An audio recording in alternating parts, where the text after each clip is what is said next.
Bismillahirrahmanirrahim. Assalamu alaykum, hürmetli körümeller. İstiklal kündülük haberlerini görüşünü kızgın karşılamız. Ben Erşidin İdiqut. Tövende vatanımız Şarkı Türkistan ve dünya gün tertibiga alakadar mühim haberlerini huzurunla sunumuz. Qanadıqtınlar ekranımızda bolsun. Mutaxassis Xitoyning a'zo taqdim qilish haqidagi sonliq ma'lumotlar yolg'on dedi.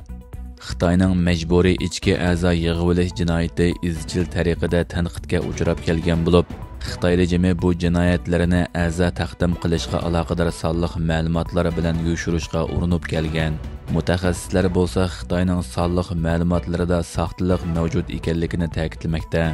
Amerika ovozining xabarida qayd qilinishicha, Germaniya Mannheim universitetining bu sohadagi mutaxassis Matthew Robertson 11-iyul Amerika ovozining ziyoratini qabul qilib, Xitoyning a'zo ko'chirish operatsiyalarida a'zo taqdim qilish usulidan foydalanayotganligini da'vo qilayotganligini, ammo ta'minlangan rasmiy sonliq ma'lumotlarida ro'shan soxtalik mavjud ekanligini, a'zo taqdim qilishning birdan-bir ichki a'zo manbasi emasligini ta'kidlagan.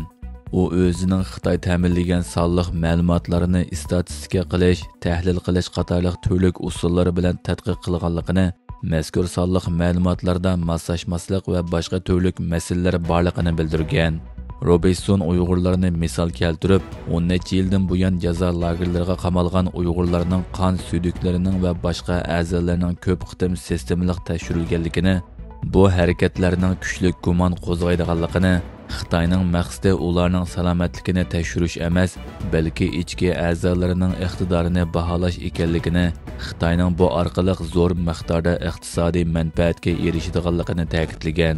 Xitoy Sharqiy Turkistonda asosliqi Uyg'urlar bo'lgan Turkiya xalqlariga sistemalik irqiy qirg'inchilik yurgizishga boshlagandan buyon, Sharqiy Turkiston xalqi Xitoy uchun ichki a'zo manbasiga aylangan.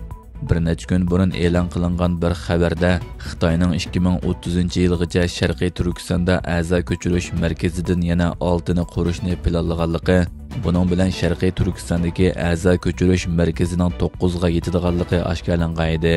Xitoyning Sharqiy Turkistonda a'zo ko'chirish markazini qisqa vaqt ichida hassilab ko'paytirishdan iborat bu planni kuchli diqqat qo'zg'agan edi.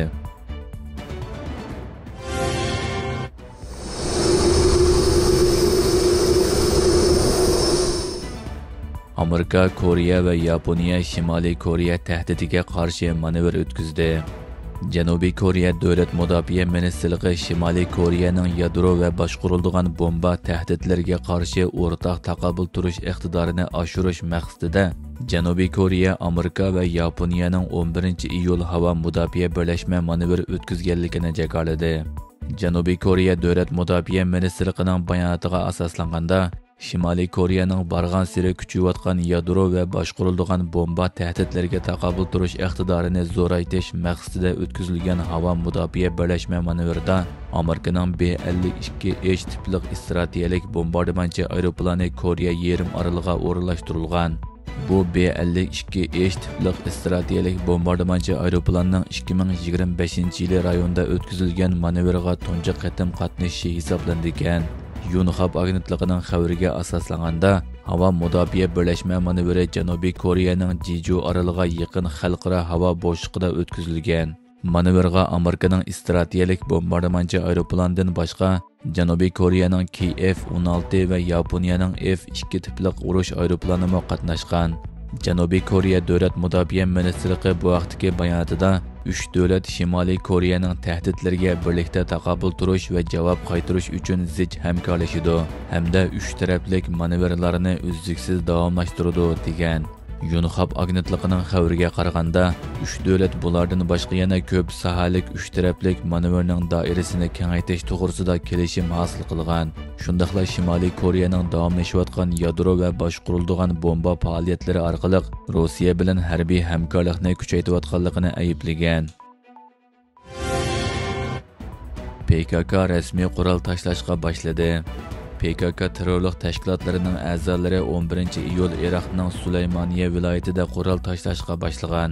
Turkiya ovoz radiosining xabarida bildirilishicha, Turkiya davlat xavfsizlik kuchlarining terrorizmga qarshi kurash harakatidan keyin PKK may oyida o'zini tarqatadiganligini va qurol tashlaydiganligini jakarlagan.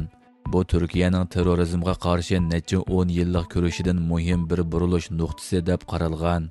Turkiya terrorizmga qarshi kurashini diplomatiya sohasiga kengaytgan bo'lib, xususan Yevropa va O'rta Sharqdagi xalqaro hamkorlashuvchilarga qaratgan necha yil davomlashgan muhim bisimining natijasi ko'rilgan.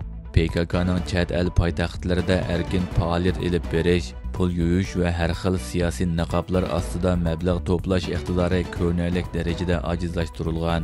Turkiyaning geopolitik ta'sirining zo'rayishimi davlatning andishlarining yer shari xarakterli kuchlar tarafidan texmo astoydil muomala qilinishga zamin hozirlab bergan.